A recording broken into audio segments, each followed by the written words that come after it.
जो जाने सो पार पहुँचा, जो जाने सो पार पहुँचा, और वार का वारी ओ संतो नाव कला विद न्यारी।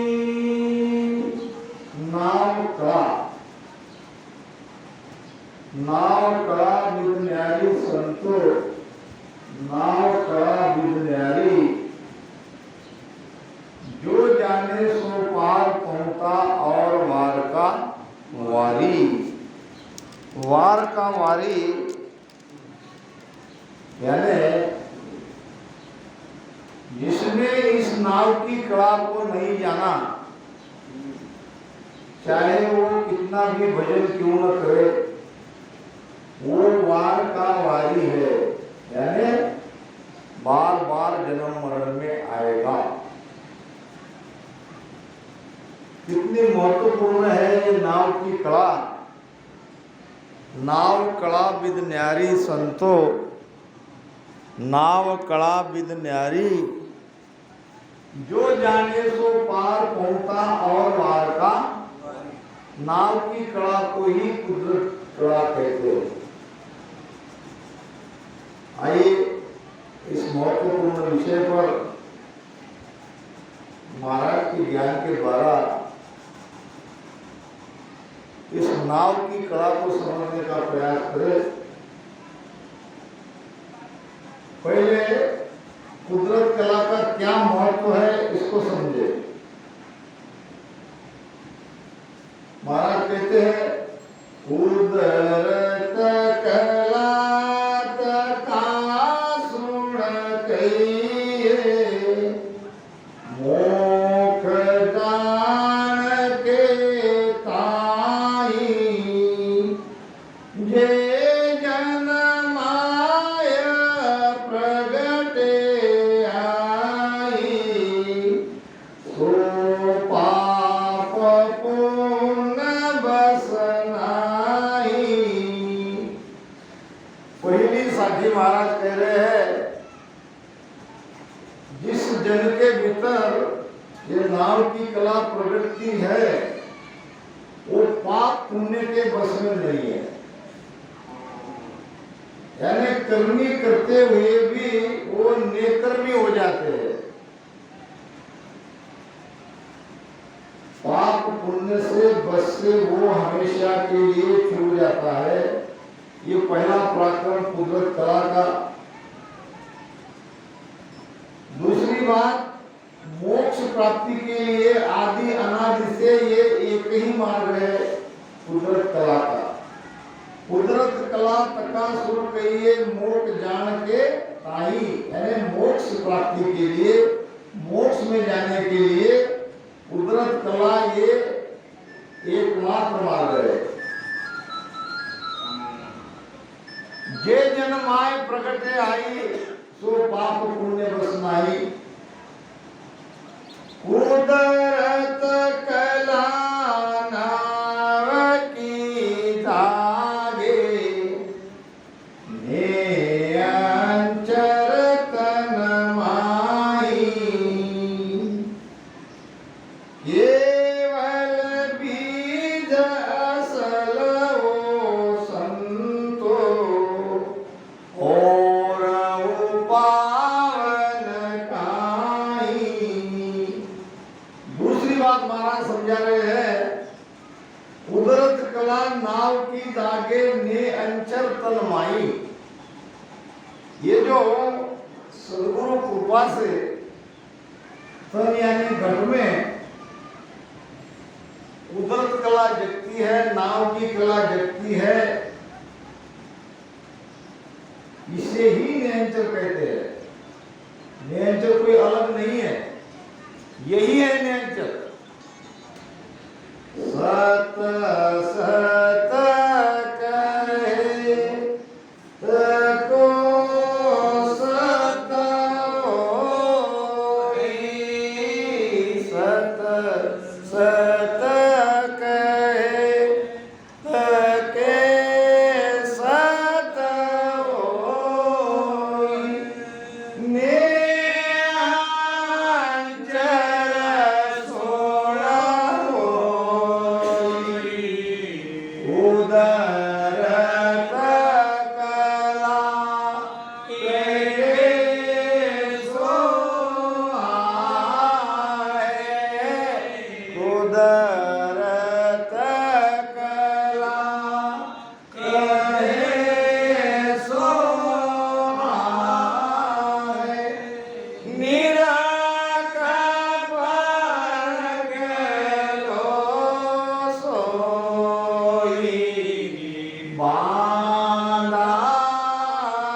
सत कहे।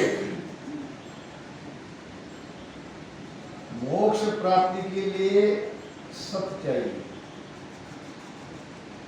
सत क्या है? सत है परमात्मा, सत है आत्मा। सत का अर्थ होता है जिसका त्रिकाल में नाश नहीं होता। शरीर सत नहीं है, शरीर में निरंतर परिवर्तन है, सत में परिवर्तन नहीं है। सत त्रिकालाबाधित है। सत कल था, सत आज है, सत आगे भी रहेगा। ये शरीर में आने के पहले हमारी आत्मा दूसरे शरीर में थी, आज ये शरीर में है, कल ये शरीर छूटने के बाद और नया शरीर मिलेगा, उसमें भी वो रहेगी। इसे कहते हैं सत्य।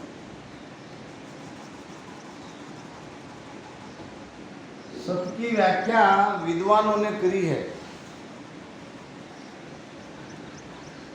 उनका कहना है, चीन के एक संत थे याओत्सु, वो कहते हैं कि सत्य जबान पर ला ही नहीं सकते।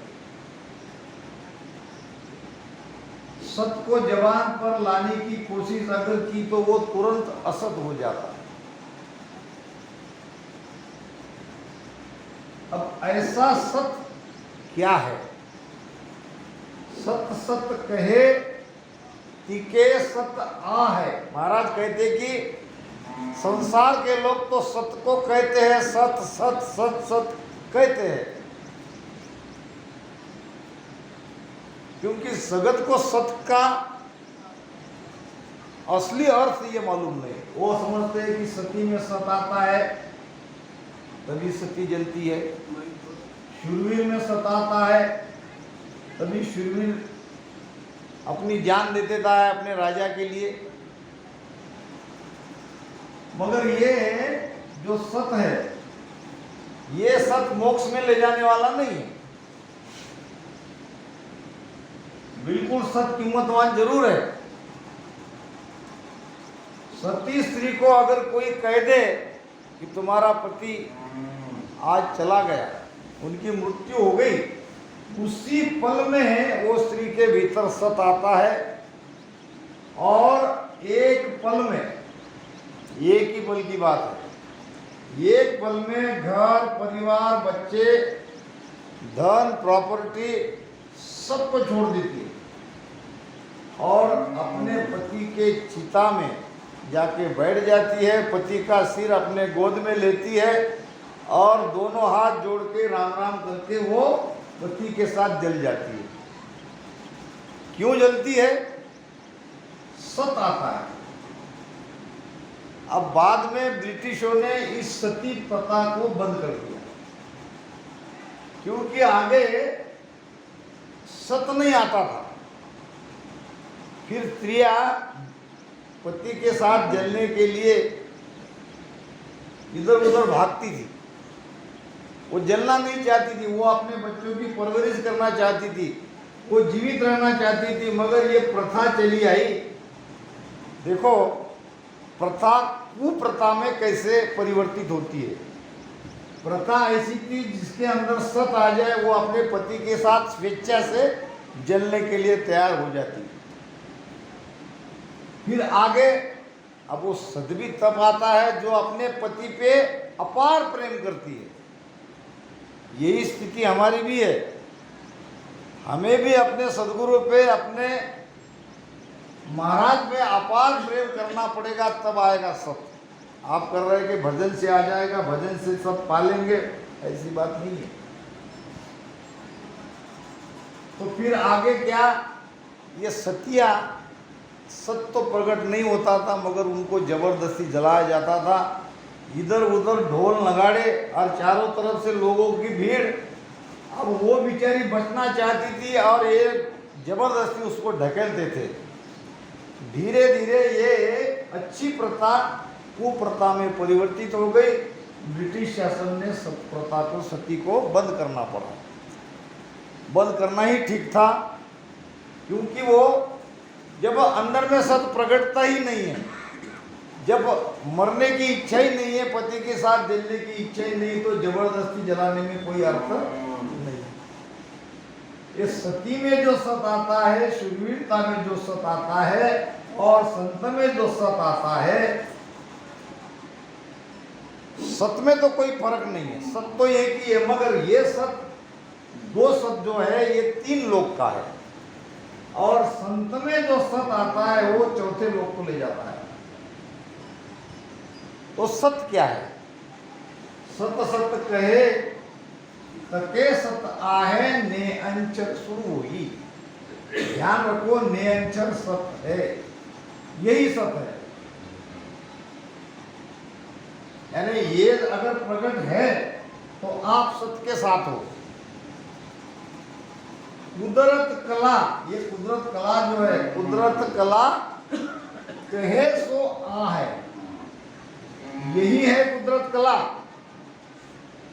हमारे अंदर कुदरत कला जगी की नहीं, इसका प्रमाण है निरंजन। कुदरत कला कहे सो आ है, निरख परख लो सोई। आप निरखो, आप इसको परखो। निरखना है अपने घट में, परखना है अपने सूरत से भीतर में। यही सत है, यही निरंजन है, यही कुदरत कला है। अब रही सत्ता की बात। सत्ता उसे कहते हैं,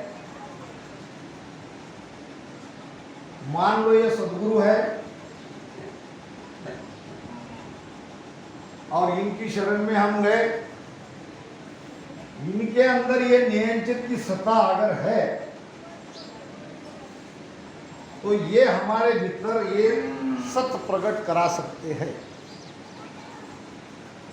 अगर यहां खाली है, बुझे हुए दिए से कभी हमको रोशनी नहीं मिलेगी।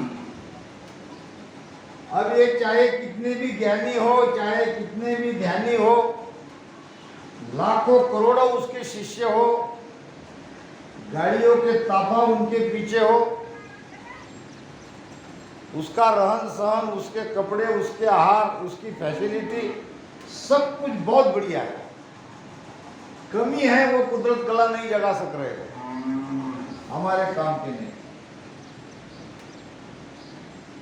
सत्ताधारी संत हम जब कहते हैं कि उनके अंदर वो सत्ता हो, उनकी यात्रा नियंत्रण के साथ हो, उन्होंने नियंत्रण के साथ ही पिचम के रास्ते से, रीढ़ की हड्डी के अंदर से उनका नियंत्रण मेरु त्रिकुटी पार करते हुए 10वें द्वार के बाहर गया हो।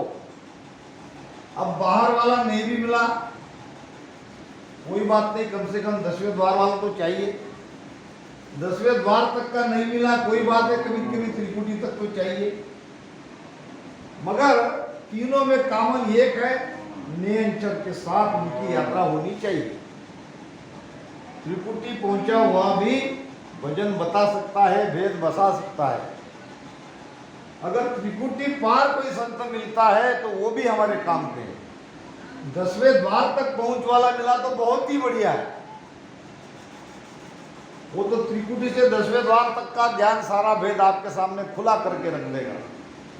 अब 10वें द्वार के बाहर, कल बताया था मैंने, जो कोई अनंत सूर्य का प्रकाश अपने घट के भीतर देख रहा है 24 घंटे, वो सीधा सीधा 10वें द्वार के बाहर है। ऐसे महात्मा अगर मिल गए फिर तो कोई बात ही नहीं है। कहने का मतलब यह है कि इनकी यात्रा सत के साथ होनी चाहिए। जिनके अंदर सत है उसी के अंदर सता है। सतगुरु सतान भरणी जाई, सोमण धान बाणगी माई। सतगुरु सता शीश में आवे, आगम देश हंसा चल जावे। सतगुरु सता, सत्ता एक शरीर से दूसरे शरीर में परिवर्तित होती है। सतगुरु सता शीश में आवे तो अगम देश हंसा पहुंचा। अगम देश में हंस सत्ता के बल पे ही जाएगा। आनंद लोक में सत्ता पहुंचे और न पहुंचे कोई। आनंद लोक में सत्ता ही ले जाती है और कोई ले जाता नहीं। तो सत्ता जिस संत के भीतर में प्रकट है उनको कहते हैं सत्ताधारी संत। और सत्ताधारी संत जब कहलाएंगे जब अपनी सत्ता दूसरे के अंदर वो ट्रांसफर करेंगे। अब वो भी बड़ा अजीब खेल है। ये खेल बड़ा अजीब है। देखो आप क्या होता है। ये है हमारे सदगुरु और ये है हमारा हम शिष्य। अब ये आ गया शरण में सदगुरु महाराज के। तो सदगुरु महाराज की कितनी भी इच्छा हुई कि शरण में आने वाले के भीतर में मैं सत्ता प्रकट करा दूं, इनकी इच्छा से काम नहीं होगा। शिष्य कितना भी चाहे कि मेरे सदगुरु तो सबसे ऊंचे सदगुरु महात्मा है और मैं उनके शरण में गया हूं तो मेरे अंदर ये कुदरत कला जगेगी, ऐसी भी बात नहीं है। ये खेल थोड़ा अलग है। अब ये दोनों गुरु शिष्य तो बन गए, इनके अंदर सत्ता है और ये सत्ता को प्राप्त करना चाहता है। शरण में भी गया, राम राम भी करने लगा, काम नहीं जमेगा। मन रिजासु ना बणी, नामुक कहिया जोय। ओ अरत दीटो तोल हम, लाख दुआई मोय। लाख दुआई मोय निज मन रीजा भाई। बणे शीश में रीत और सब भरम उपाई। सुख राम कहे मोह बस नहीं, निज मन न्यारो होय। मन रिजासु ना बणे, नामुक कहिया जोय। अब ये खेल जरा अलग है। अब ये शिष्य इस सदगुरु जी महाराज के मन को कितना भी गिजाए, मन राजी कर ले। महाराज कहते कि ना बने, नहीं होगा। अब मन राजी होने के बाद ये क्या कहेंगे? अगर मान लो ये मुख से कह दे कि जा बेटा तुम्हारे पर मेरी कृपा हो गई, महाराज कहते कि नहीं हो सकता। इन्होंने कितना भी आशीर्वाद दिया, कितना भी मुख से बोला, कितनी भी कृपा उन्होंने बोल दिया होगा, आप मानना नहीं। ये हो ही नहीं सकता, ये असंभव है। मन रिजासु ना बने, नामुक कहिया जोय। वो अरद दीटो तोल हम, लाख दुआई मोय। लाख दुआई कहते हैं लाख सोगन को। महाराज इस सत्य को समझाने के लिए लाखों सोगन खाते हैं। पुराने जमाने में सोगन खाने की प्रथा थी। कोई सच्ची बात अगर कोई कहता कि मुझे सोगन है, और सौगन खाते ही उस बात का विश्वास कर लेते, अरे जाओ सौगन खा रहा है, ये झूठ नहीं बोल रहा है। महाराज कहते हैं कि मैं एक नहीं लाख सौगन खा रहा हूं, ये बात सत्य है। ये मुख से बोल के कृपा कर नहीं सकते, ये सिद्ध नहीं है। अगर सिद्ध रहते, सिद्ध की कृपा जबान से होती है। अगर कोई सिद्ध महात्मा है, अगर वो कहते हैं कि एक प्रमाण याद आ गया छोटा सा। एक कोई सिद्ध महात्मा थे, किसी गांव में आए और लोगों का दुख दूर करने लगे। सिद्ध के साथ एक बात गड़बड़ हो जाती है, कभी तो अच्छा भी करते हैं और कभी उनके हाथ से बुरा भी होता है। महाराज कहते हैं, साजन किया सिधाई जागे, साजन किया सिधाई जागे, करामात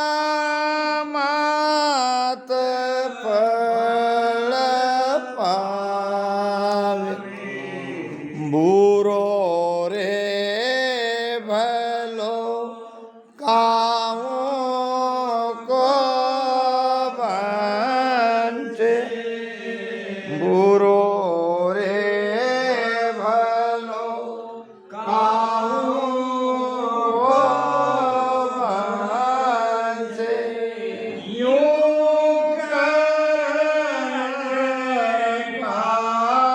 जावे संतों में ऐसा सद्गुरु चाहूं, ओ संतों में ऐसा सद्गुरु चाहूं, आवागमन मीटे दुख भारी, आवागमन मीटे दुख भारी, महापरम सुख पाऊं, संतों में ऐसा सतगुरु चाहूं। साधन किया सिधाई जागे, जिसके अंदर सिधाई जगी है उसको कहते हैं सिद्ध महात्मा, सिद्ध पुरुष। अब ऐसे सिद्ध बापा के शरण में अगर कोई जाता है तो वो अपने वचन से जगत का कल्याण करते हैं, भला करते हैं। कभी कभी बुरा भी हो जाता है। अब ये अच्छाई तो दिखती है मगर बुराई दिखती नहीं, मगर ये कर्म तो बनते हैं। अब ये कर्म लगते हैं सिद्ध बाबा को। इसलिए महाराज कहते हैं कि साजन किया सिधाई जागे, करामात फल पावे, बुरो रे भलो काहू को बंचे, यूं कर नरका जावे। अब कैसे बुरा होता है ये देख लो। एक सिद्ध महात्मा किसी गांव में आए, सत्संग करने लगे और जो भी लोग चाहते उनके मुख से निकलवाते थे कि बाबा मुझे कह दो, मेरा बेटा बीमार है, वो बचेगा कि नहीं बचेगा। तो बाबा अगर कह दे कि वो बच जाएगा तो वो बच जाता था, क्योंकि उनकी जबान में वो ताकत थी। जो साधना उन्होंने करी, साधना जबान से लोगों को वो फल भी देते थे। तो उनके पीछे भीड़ लगती थी कि बाबा कुछ कह दे और हमारा भला हो जाए। सबको 3 लोग का सुख चाहिए, इसीलिए ये सत भक्ति किसी को भी नहीं चाहिए। जिसके भाग्य है, जिसका कोई प्रारब्ध अच्छा है, या जिनका पूर्व पुण्य यानी सुकृत है वही इस भक्ति में आएंगे। बाकी सबको तो मोक्ष से, आवागमन से, 84 से कोई लेना देना नहीं है। वो तो 3 लोक में उनको ज़्यादा से ज़्यादा बिना कुछ किए सुख कैसे मिले, ऐसी सबकी धारणा रहती है। तो सिद्ध बाबा के सामने लोगों की भीड़ थी। अब उसमें एक महिला आई जिसका पति फौज में था और 5 साल से कोई चिट्ठी, कोई पत्र फौज से घर पे नहीं आया था। और 5 साल पहले 2 देशों में युद्ध भी हुआ था। 4-6 महीने तक, 1 साल तक रास्ता देखा, कहीं खोज खबर करी, कोई चिट्ठी नहीं आई, कोई पत्र नहीं आया। तो घर वालों ने समझ लिया है कि हमारा बेटा शहीद हो गया है। धीरे धीरे धीरे 5 साल बीत गए। फिर ये सिद्ध महात्मा गांव में आए तो ये शहीद की पत्नी और उसकी माता ये सिद्ध बाबा के पास गए। कहने लगे, महाराज 5 साल से हमारा जो शहीद बेटा है, सरकार ने भी लगभग उनको अब शहीद दर्जा मान लिया, मगर अभी तक उनकी लाश नहीं मिली है। तो एक छोटी सी आशा हमारे अंदर है, तो आप बताओ। सिद्ध बाबा ने बता दिया, तुम्हारा बेटा जीवित है और इस महीने की तारीख को दोपहर 12 बजे वो आपके घर आएगा। अब कही दी। अब सिद्ध ने कहा, बात तो सत्य होनी ही होनी है। अब उस महीने का, उस तारीख का इंतजार करते करते वो दिन भी आ गया। अब सारे परिवार वाले खुश थे, आनंद में थे। पेंडाल लगाया, लोगों को आमंत्रित किया और सारे रिश्तेदार